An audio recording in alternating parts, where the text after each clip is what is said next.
for the preview. And we can start recording. Everything is recording, cameras are on. Great.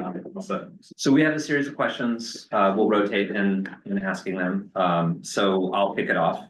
If you could, please introduce your team and the attorney's experiences. And if you could tell us a little bit about your interest in working for the town and what your roles would be in working for the town. Sure. I'll kick it off. My name is Brian Bertram. I just introduced myself. I would be the lead. I'm Tom Harrington. I would be Brian's backup.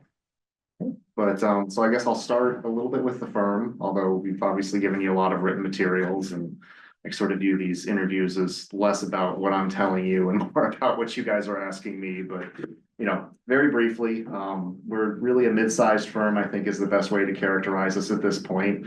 And the vast majority of what we do is municipal law. We serve as town council, sometimes special counsel, a very small book of private clients, but you know, this is basically what we do. So unlike some other firms where you may have a practice area that does this, you got a group of lawyers where this is kind of what we decided to be as adult lawyers. You know, for better or for worse, we really like local law, and you know, it is a fun area of the law. Sometimes it's challenging. I'm sure you guys know that better than me as select board members, but it's really, I mean, I can say the reason I got into it is that maybe people read more about the federal government or the state government. But I think if you ask sort of anyone, where do they interact more with government than anywhere else? It's local governments. I think we affect more people in sort of more personal ways than any other level of government. And to me, that's important. And I'll just take a minute to kind of segues into my background, I guess. You know, after law school, I worked at one of the large firms in Boston. You guys are familiar with it, Goodwin Procter. I was there for 7 years. And, you know, that's at the point where they start thinking about making you a partner. And for me, that just, you know, it was a great experience. I worked with some wonderful attorneys. The training there is fantastic. But it just wasn't what I wanted to do with my life. So I ended up going to the Massachusetts Attorney General's office, and I was there for about 5 years. Worked in the Government Bureau's Constitutional and Administrative Law Division, which is kind of a fancy way for saying I worked with government officials a lot like I do now, just at the state level, defending their policies, helping them implement things. And that was also a fantastic experience. It's a great office in terms of a work environment, but some of the things I did, you know, we dealt with a lot of local issues, and sometimes in litigation, and I enjoyed those issues. So, you know, it was after 5 years there, I kind of wanted to branch out into a new challenge, and I wanted to stick with government, but maybe go back into private practice. And this was really the best landing spot for me. So, you know, I was hired by the firm. Back then it was Miares and Harrington. Now it's Harrington Heep. No change in the faces. We just had one very long-term partner finally retire. I think he's like up in his 70s now. And I stuck. It's a fantastic place to work with a whole bunch of people who really like what they do. And I don't want to be anywhere else at this point. So that's me. I don't want to dominate this. Sure. So I'm Tom Harrington. Unlike Brian, I've worked at the same firm since 1989. I was a student at Northeastern, so I had my co-op with what was then Pickett and Miares. So this was my first job out of law school. And we represented 2 towns then, and I really liked it. And I didn't know I was going to like it. It's not what I set out to do, but after my co-op, I said, all right, I like this. And I liked it even more once I started. And for whatever reason, I've never left, and can honestly say I've really enjoyed the practice. So I've been doing it now 35 years. We represent 17 towns now. And so, you know, on a personal level, I'm very proud of what we've built, both because we really enjoy our clients, but also because we enjoy working with each other, which is a nice bonus. You asked, I think, you know, how would we work with the town? So I'll just jump right into that and give you a quick answer on that. So Brian would be your lead counsel. I would be the backup counsel. I think you would see plenty of both of us. as we approach a town, right, we need to understand how you communicate with each other. We need to understand how we best communicate with you. Sure. And we need to get you the answers when you need them. And so that often takes a team. In fact, it always takes a team. So that would be our process, really, and that's how we'd work with you. We want to get you the answers you need when you need them. We want to give you the opportunity to think about them long enough so that we might have a conversation about the advice and how you might use the advice. And for me, that's by far the funnest part. You know, getting you the answer has, you know, it used to be, we'd look in the books and the paper regulations, and now people, you know, we can Google it like that. So getting you the answer, I think any firm you talk to, they can get you the answer, they can get you the answer fast. I think the more interesting part is being able to use your creativity and talk to you about not so much the question you asked, but what are you looking to do, right? So I understand the question you've asked me, what are you looking to do? And let's talk about how we might get there, and if there is a way to get there, what are the risks and what are the rewards, and how do we figure into that? That's, you know, you would work with both of us and others in our firm on that level. That's what we love to do. And I think, you know, to be frank, Milton would be a really exciting town for us. We represent Wells. Something happened here? You know, we work for Wellesley, we work for Needham. Those are exciting towns to work for. All our clients are great, but each offers different challenges. And I think from our perspective, we look at Milton and just think, you know, from what we can see and from what we've heard, because there's a small network here. You know, you do interesting things. You're presented with interesting problems, and you've got a good team in place. And so, yeah, you know, you bring those three things together, and we're in. Awesome. Ms. Secretary, do you want to do the next question? Great. Okay, so what is your general approach to providing town council services? And what do you see as your role within the town's organizational setup? How do you define a successful town/town council relationship? You're right. Yep. All right. Well, I think Tom just hit on a lot of this already, but I think let's just start with the definition. I mean, to me, it's a comfort level with town government to be able to, I mean, in this day and age, call me, text me, email me, really is however you choose to communicate. And I can tell you different board members, different staff members, they all choose to communicate differently. But having that comfort level that whether we're facing a crisis, whether we sort of see something in the long-term distance, whether we've got just a goal that we want to get to sometime in the future, you know, being comfortable to give us a call and say, you know, we're not just this department that we sort of reach out to because I've got a discrete legal question and I want to get an opinion letter back, but it's somebody we actually trust to do what we think is best for the community. Again, whether it's a crisis, whether it's a project, whether it's something we want to do. So to me, that's the definition. And then the question is, well, how do we get there, right? Like, how do we work with the town to do that? You know, a lot of times I say there's really no one recipe.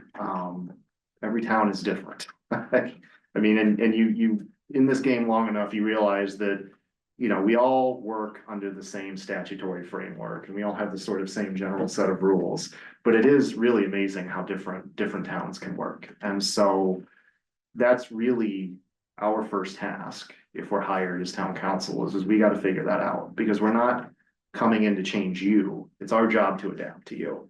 And you know, one of the things that we really like to do, you know, it's the summer, so it might take a little longer than normal pulling people together, but it's to do what we call listening tours. You can call it whatever you want. It's really just getting our feet into the town and talking with your boards, with your staff members, with everybody else, and having those individual conversations about how do you work, what are your challenges, what's working well for you, what's not, and how do we as town council come in and start to complement that? How do we start to know what's going on? how do we give you the service level that you need? That's gonna vary depending on the board, the department, the officials, different people work different ways, towns work different ways. So it's not really a recipe. It's really more of like, this is the plan, this is how we come in and figure it out.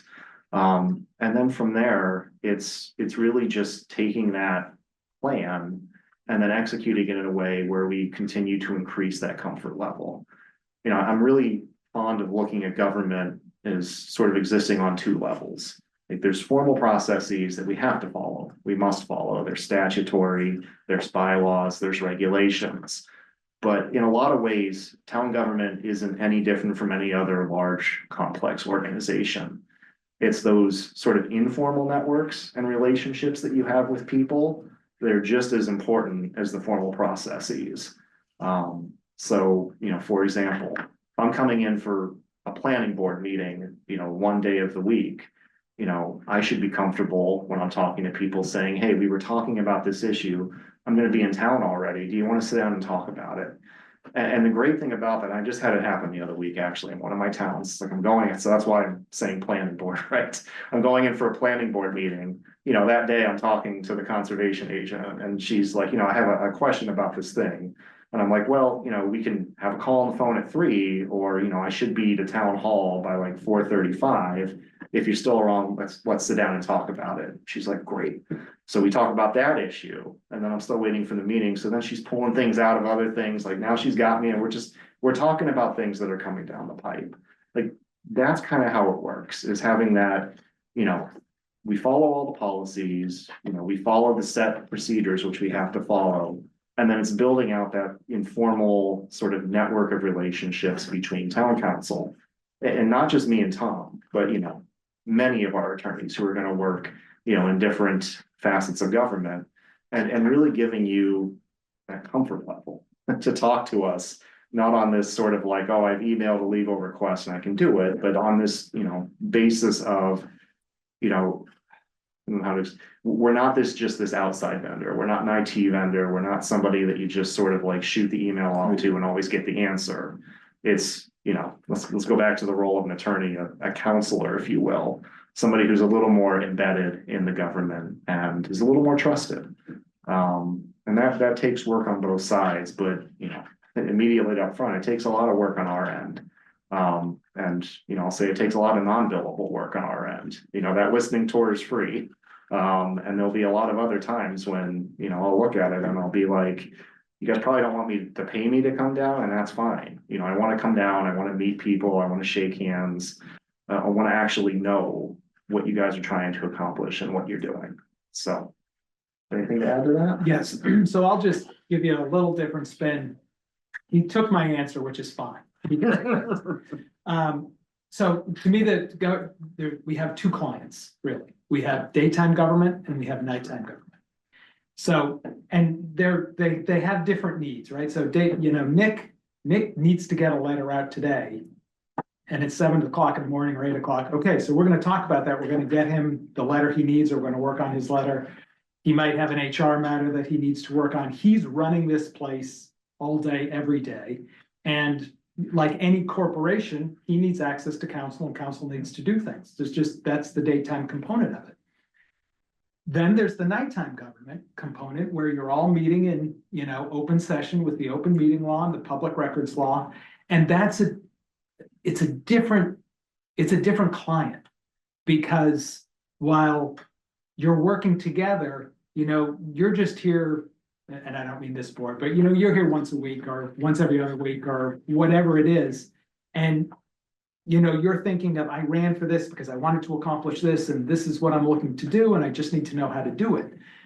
So it's a different approach, but needs as much counsel as daytime government does. So it's, so to me, the kind of the daytime piece, it's a corporate job, right? We're representing a corporation. It's just this corporation, has schools and educates kids, has a police force, has a fire department, and builds a lot of stuff.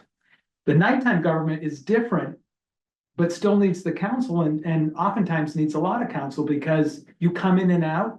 So it's our job to make sure that, A, you're not getting yourself in trouble under the open meeting law, the public records law, right? Or the ethics law. That's important, right? You didn't run for office to get into trouble. And so that's job one. Then job two is, what do you want to accomplish and how can we help you get there? And both are very satisfying, but so it's two clients, if you will. Mr. Wilson, maybe the next question. You've answered a lot of the first part of it already. Right. And, so for full disclosure, I've been in the day and the night. Lucky Most you. of it, yeah. The night is catching up to the number of years. So you're talking about the expertise. I'm sure you already know this, that, I'll just give you a little historical perspective.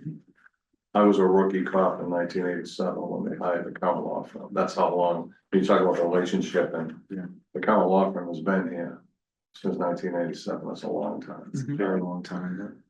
So you talk about the expertise, can you just kind of define, like, obviously, and the next question is gonna ask you to kind of articulate on this, or opine on this even more, is that, like, labor council, things like that, what do you have, like, who's on this team, like, what, and labor is a big part of what Mr. Milano handles. I mean, we have 14 unions, and how many, 14? I think there's 14 bargaining units here, something like that, like this.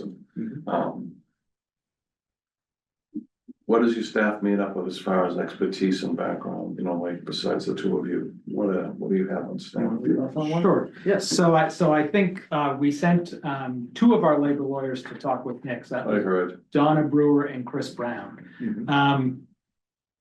Without precisely listing our clients, I think we do the labor work, so 17 towns, and I think we do the labor work for about half of them. And Chris Brown's been doing labor work. I think he's probably a 20-year lawyer, and I think he's been doing it for almost all 20 years. Donna's been practicing about the same amount of time as I have, and so she's been involved in employment and labor matters throughout the course of her career. We then have attorneys under them, Andrew Bettinelli, who was in the State House for about 7 years, so he's kind of an interesting hire for us, but he's very involved in our labor practice. Alex Rubin is very involved in our labor practice. She worked with us, she left, she came back, and it was a great rehire for us. So I would say our labor department is kind of in the 4 to 5 attorney range. I'm gonna throw you a curveball. Yeah. How about airplane noise? Do you have anyone in your firm that has worked on airplane noise relative to Logan Airport? That's it, we've done. Or FAA matters. Or FAA environmental, matters. environmental FAA. matters, So- or general. Yeah, so we represented Minuteman Airfield for. Oh, you're gonna be in a much bigger arena. than- I get it, but It's a big issue. okay, I appreciate that. So, yeah, so we have a lot of environmental practice. All right. So just kind of going through the history, right? So I would say our first big environmental case was back in the early 90s when we opposed the Big Dig on behalf of a group of Cambridge citizens, which was, kind of the for a 3-person firm, it was David Goliath type thing? It was, but we did okay, but they still built the Big Dig. And We know that. We know that. So we went from there and we worked on a lot of there was a point where gas-fired power plants were the hot commodity in Massachusetts, about a 10-year period, I'm gonna say from like 96 to 2006. So we represented a number of towns who both were opposed to the gas-fired power plants or in favor of them because the owners of those power plants were giving out lots of money at the time. So we kind of worked both sides of the street there. But I guess it's kind of a long way of saying we've done a lot of MEPA work. We've done a lot of. This is bigger than MEPA work, I'm telling you. This is like taking on the FF. This is a big. Yeah. This is, and it's kind of in a quiet pattern now, but in the 9 years I've been here and well prior to me being there. It's one of the hottest topics in this region of Massachusetts, and we're kind of like at the epicenter of it. You guys have a committee on it, right? Like a Mhm. airport noise we do. committee I saw, yeah. But you should, if you're to progress well, you should probably look a little bit of the work of the Boston, Logan CACs as well as you can, just kind of take a look at some of the things that were published by Congressman Lynch's office. We're right at the heart of it, and it's a big deal, man. I believe it. I absolutely believe it. That kind That's of. what I wanted to see. I'm like, well, let's see what they have in this. So that's, I want to be very, like, I'm just trying to think of things that are, you talk about Milton being a unique place, well, that's a unique thing here that has Sure. been on the radar. Yeah. Predates all of us. It is unique. I would say it's interesting, except I doubt it's very interesting to the residents who have to deal with it. But Yeah. it is We one of log those- the most complaints of any community served, touched by. Yeah. I believe it. Thank And you. I'm all set, Mr. Lynch. Good.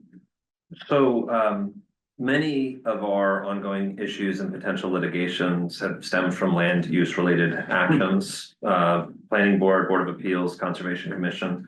Could you provide an example of a successful defense of a land use body that you've had and the issues that were involved in the matter? you wanna field this one too, or you want me to? You start, I'll Alright. dig in my brain.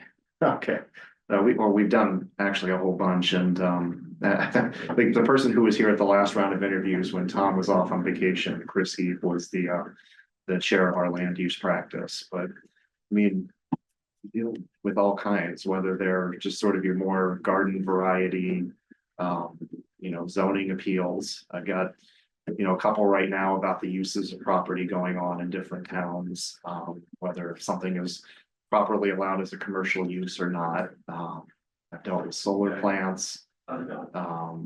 That's actually, you see a lot of that, maybe not in Milton, but around the Commonwealth these days. With the Dover Amendment protections that are covering solar facilities Yeah, and. I think that's why I did the same. Sorry, didn't mean to. According to the Attorney General's office, actually now also cover standalone battery energy storage systems. True. Which is, from my perspective, very frustrating because the electrons that you're collecting from the grid are mostly coming from natural gas and not from solar, and these facilities don't distinguish. So, I've done a number of those. And these are also, so I'm trying to be I'm not trying to be too opaque, but at the same time, I'm trying to, just be careful of my client's confidentiality and stuff too. I've got actually in the works right now, a couple subdivision control law, cases. One is dealing with what I almost view as like the Yeti in the law, which is illusory frontage.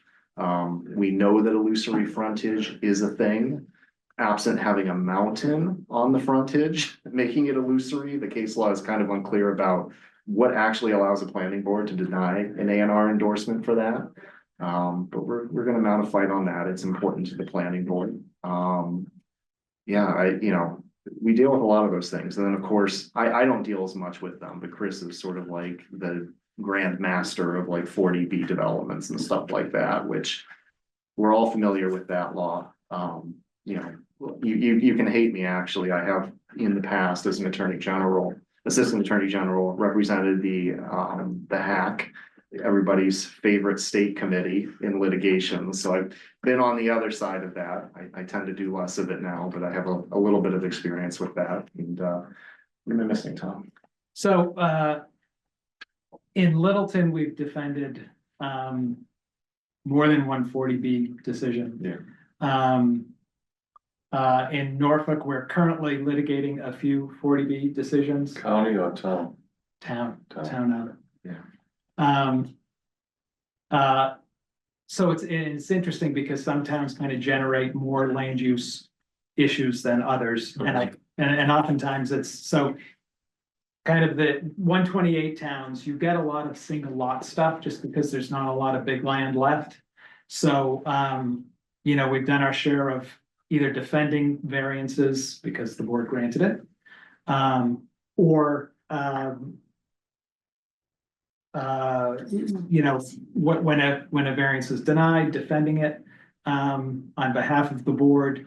There's a lot of, right now, we're doing a special permit in Wellesley for what we call a RIO, which is a residential incentive overlay district, which the town was in favor of and then decided that they weren't in favor of, so that we've kind of tilled that back. And you know, you're seeing this all over the state, but there was this kind of push towards housing and, you know, and I know. Like that, it's a push towards housing. Right, it's a push towards housing, and but now we're seeing a lot of pullback, and so the pullback is, you know, there's litigation that's being generated from the fact that.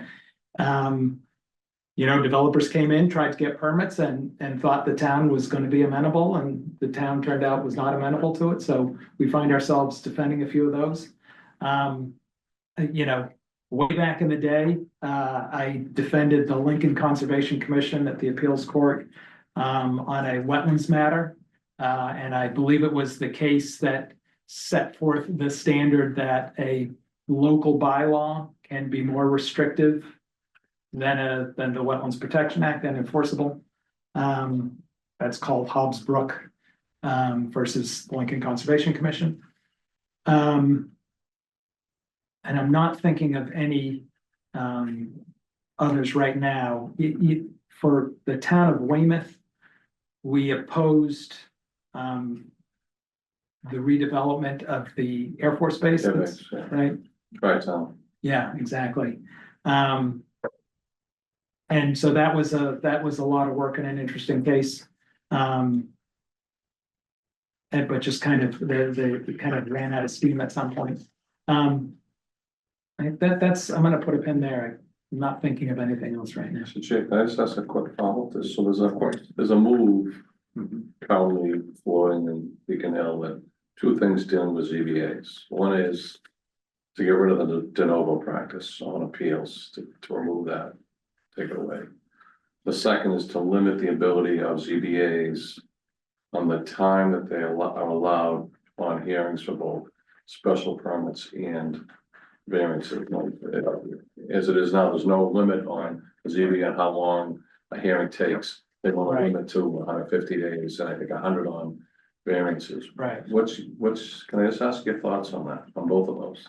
Well, I mean, on the first one, you know, having come from the state and worked in administrative practice, I rather like the deferential standards the state agencies get on closed record review, and I've never really liked the de novo practice, you know, typically in the land court, where, you know, to me, it sort of lessens the process that goes before a board when you're doing that, and it really makes those litigations a lot more expensive. You sort of like cringe when those come in. It's like, you know, okay, if we just have a certiorari appeal over a Board of Health case, or it's like a local bylaw on a conservation commission, I can kind of tell the client with confidence, like, yeah, it stinks that we're being challenged, but this is controllable. It's controllable in cost, and the court is actually going to give a little bit of deference. Yeah, you still get deference on the, you know, the ZBA review, but having to prove things up de novo, that I've never really liked that process. Maybe some of the land court clerks, you know, in the firm would disagree with me, but, you know, to me,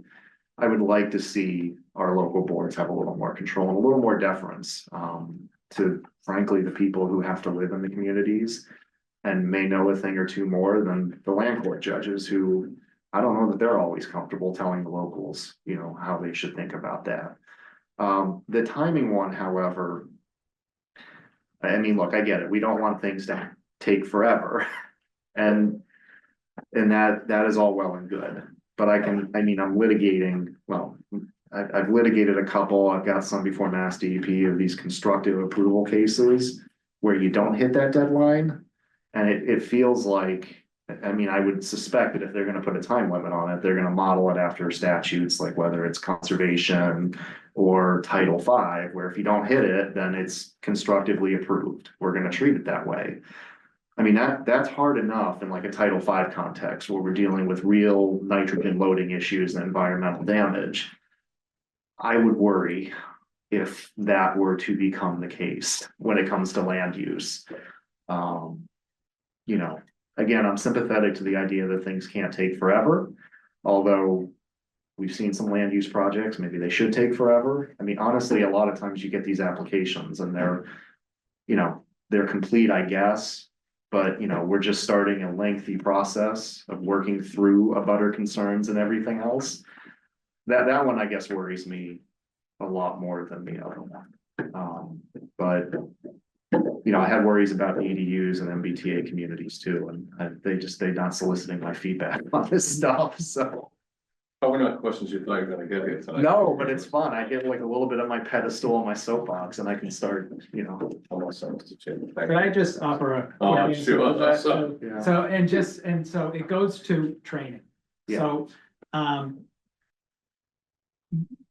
I share Brian's concern with it, and the concern I share, it kind of plays out like this. There's a time limit, and the board understands there's a time limit.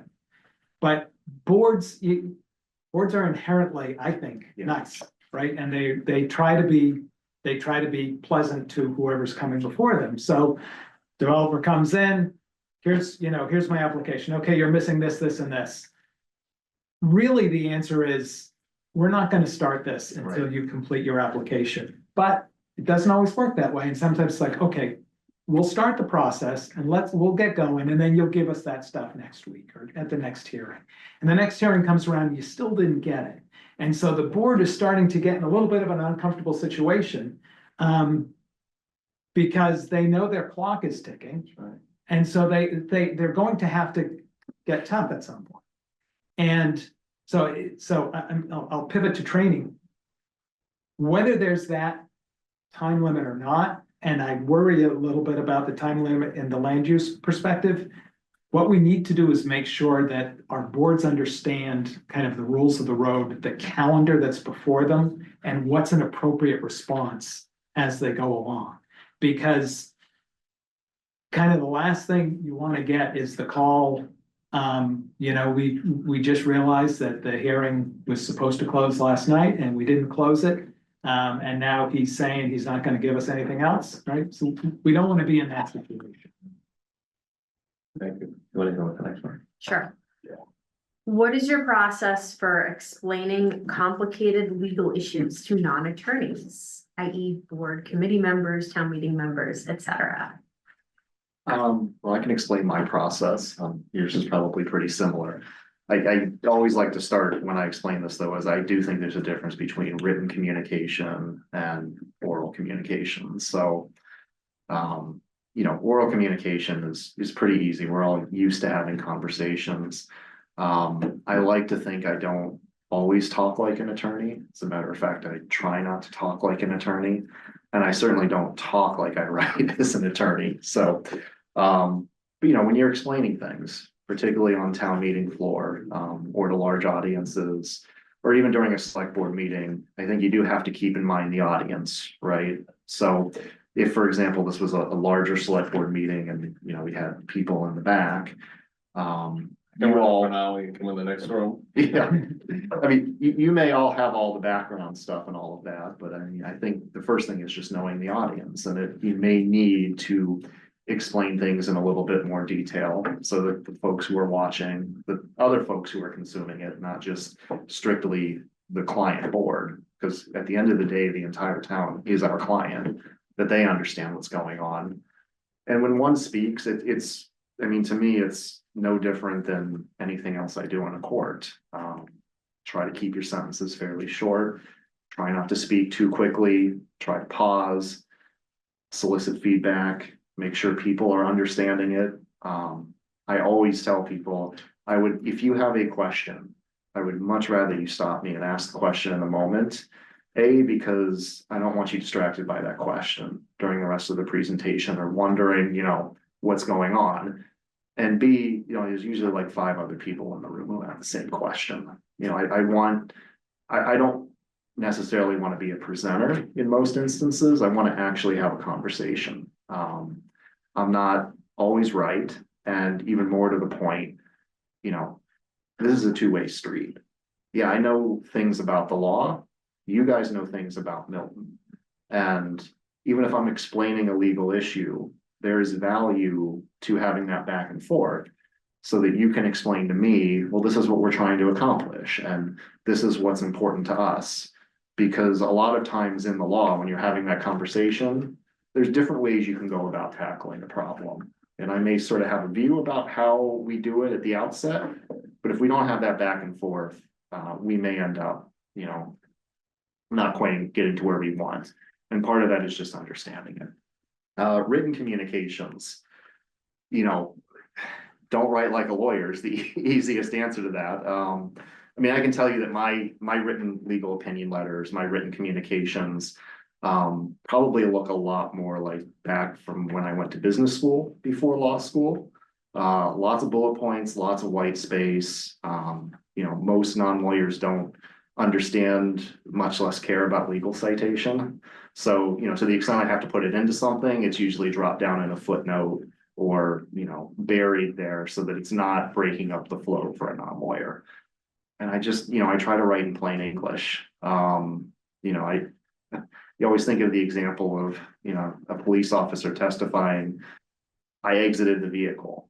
I'm like, yeah, that's true, but you could just say you got out of the car. And I think that, when you're doing things for non-lawyers, I mean, that's all well, everyone in the court understands what that means. But when you're talking to the public, or you're talking in an open meeting, or you're just talking to volunteer or appointed officials, I got out of the car is usually a little more straightforward and inviting as a lawyer than sort of using the more formal legal terminology. So I really try to write like that. And I'd say, if there's one other characteristic of when I give you written work product, I really, really do my best to A, have an executive summary, particularly if it's long, and B, to keep that executive summary to the first page.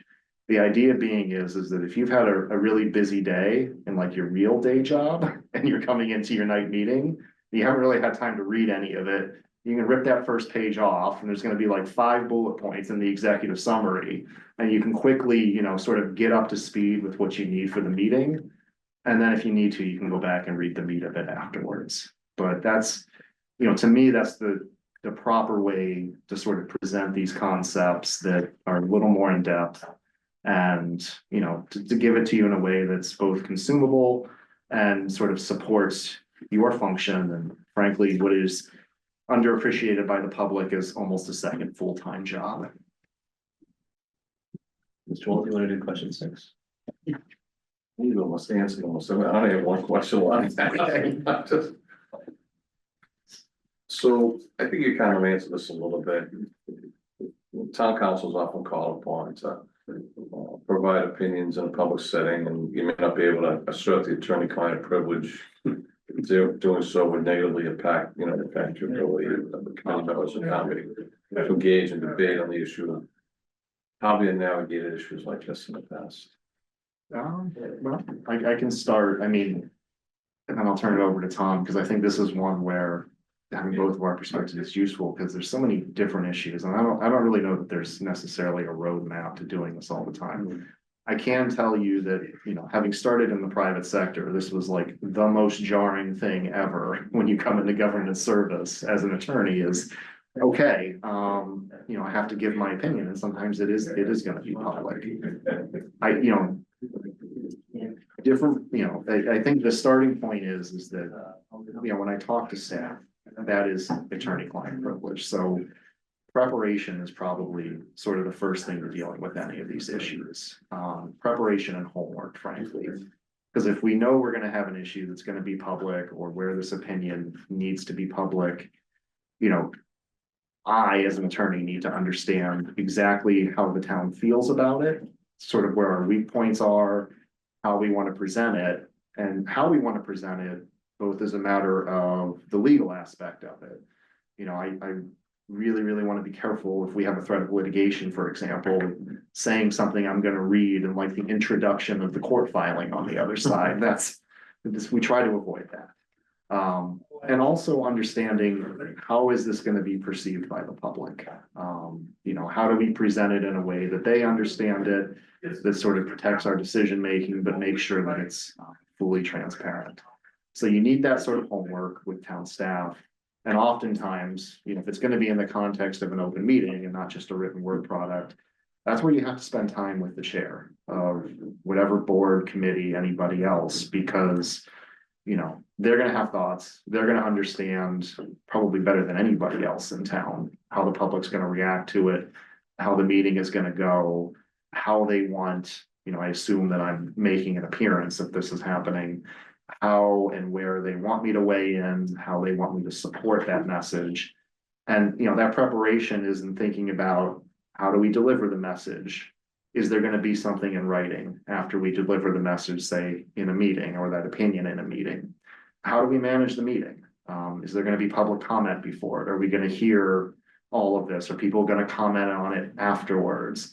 You know, if it's a really contentious issue and there may be disruption to the meeting, and I've been through some uncomfortable meetings in the last few years, how do we manage that?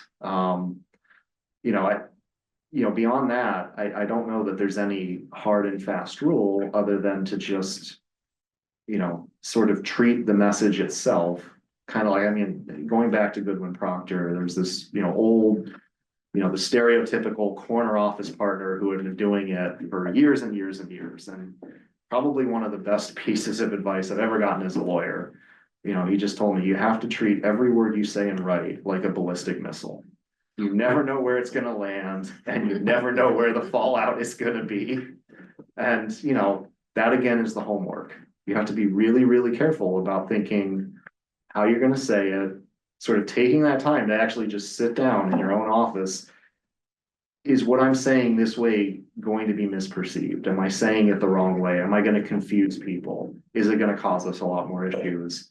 And really taking that time. Anything to add to that, Tom? Yeah, so I agree with, obviously, what Brian said. I guess from my perspective, if there's a public meeting and I'm delivering an opinion, none of you should be surprised by what that opinion is, right? So you should know what the opinion is ahead of time, and we should have an opportunity to speak about it, whether it's me speaking up with you individually or Nick, you know, and we're careful of the open meeting law, so we're not gonna violate that. We're gonna make sure that we're arranging the conversations in such a way that I'm not delivering information to you from another member, but so that we understand what your concerns are, what you think of the message, and so that we're at least preparing you for what we're gonna say before we say it.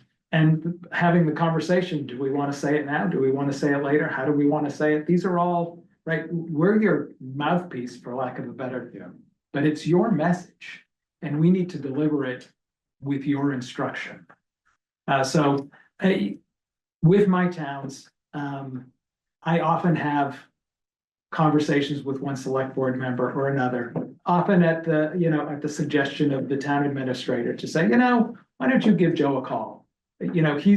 He's agitating about this one, and why don't you have a conversation with him ahead of the meeting so he knows what's coming, or he has a chance to think about it. And just as, sometimes it's, where the opposition's coming from, or where the concern is coming from, and sometimes, Nick and Brian, or Nick and I getting together with a member of a group of concerned people or citizens, okay, we're gonna tell you what's coming, or we're gonna tell you what you heard last night. Let's give you a chance to react to it. So I think there's lots of strategies to help you get your message out there and to try to keep things as calm as they can be, but it's all effort and work. No shortcuts, unfortunately. Well, speaking of which, we've got a little less than 10 minutes. We got 2 more questions to go. So, Ms. Haggerty, you want to do number 7? Sure.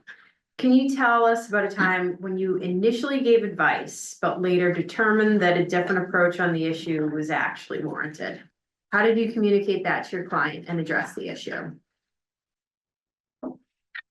Yeah, I can go. But it's the only mistake I've ever made. No, so it was. You need for honesty. There was a 61B. 61B is forest land and agricultural land, and so if a owner of that land who's enjoying the tax break wants to sell it, they need to offer it to the town first, and it was not a friendly situation. Because I think they didn't anticipate that they would have to go through the town. And so I had given advice as to how I would approach it. And it was frankly a little too aggressive, given the statute. And we had the meeting did not go well at all. And I heard from the select board chair after the meeting that they didn't like the way that went. And so I started out with having a meeting with the select board chair and with the town administrator. And we talked about, kind of why I gave the advice and where I thought we were going. And talked about how I may have miscalculated some things in that analysis. And so I think the first thing I did was get on the phone with the opposing lawyer, and I said, I think I was a little too aggressive. I don't think I served the town's best interest in this one. I think kind of this is where they want to go. And so I had that conversation, and then I went back to the select board's next meeting, and I explained, my change in strategy and, why I did what I did. And, I'll be blunt, I think they wanted me to fall on my sword, and it was appropriate because I had not done my best work on that one, and I kind of got too far ahead, and so I had to pull back. And I actually make lots of mistakes all the time, and it kills me, but I have to, I will tell you if I make a mistake, because it'll bother me until I do. And that's just kind of, that's me. But I think and our lawyers make mistakes all the time, and, when we're talking to other lawyers in our firm, I always tell them, you're gonna make a mistake, I'm gonna make another mistake, you're gonna make another mistake. It's not the mistake, it's our response to the mistake. Own it and move on, and, we'll live with the consequences one way or the other. Okay, so I'll close here, and you've alluded to this already a bit, so don't feel like you have to repeat yourself, but Milton has had the same legal counsel for many issues. How do you think about structuring a transition period to minimize the issues and to get to know our community and our team? And you mentioned the listening tour. Yeah, it is a daunting task. Honestly, if you've had town council for any period of time, it's kind of a daunting task because, a big part of what we do is based on knowing our clients, knowing how our towns operate, just knowing, I'm saying every town is different before. Every town has different bylaws. Some towns have a charter, some don't. Some have a special act for their town administrator, some don't.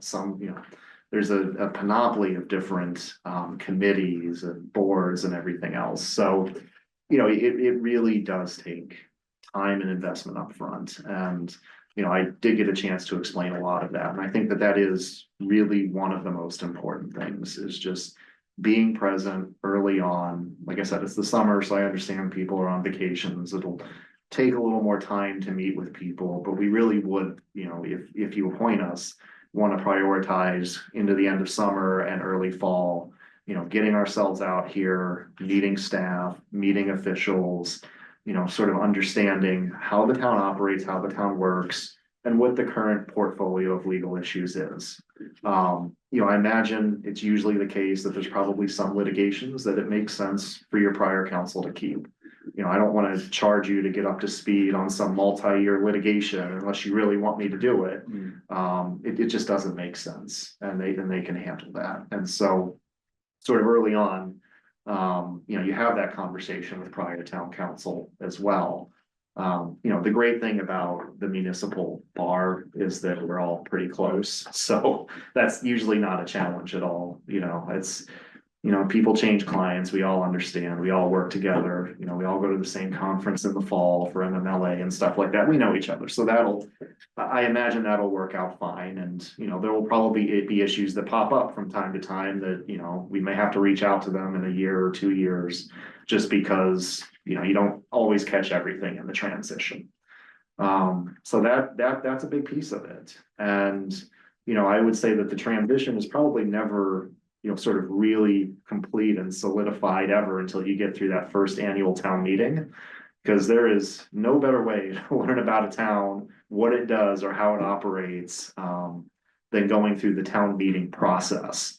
You know, so I imagine that's gonna start, you know, late fall or even earlier as you guys are starting to prepare that warrant, but that, you know, really gets everything into place. So, you know, thinking about Milton, will be a pretty tight, fast process, because like I said, I imagine a lot of people are on vacation. So you try to schedule that listening tour early, as we can, get into sort of the early fall. You know, once we've completed that process, I think that, you know, Tom and I would like to come back and talk to the select board about sort of what we found, what we understand and sort of our recommendations to continue that process, and then get your feedback and direction on that. And then it's, you know, just sort of really continuing, you know, to work with the boards, the officials, staff on their priorities. And it probably wouldn't be, you know, that would pretty quickly get us into town meeting process, I'm sure. But depending on, you know, sort of the workflow of the town, 6 months, 8 months, it probably wouldn't be a bad idea to even have a further check-in with the board then to say, okay, you know, what has worked up to this point? It's never bad to have that kind of evaluative process to sort of figure out what's working, what's not, how do we continue to improve this?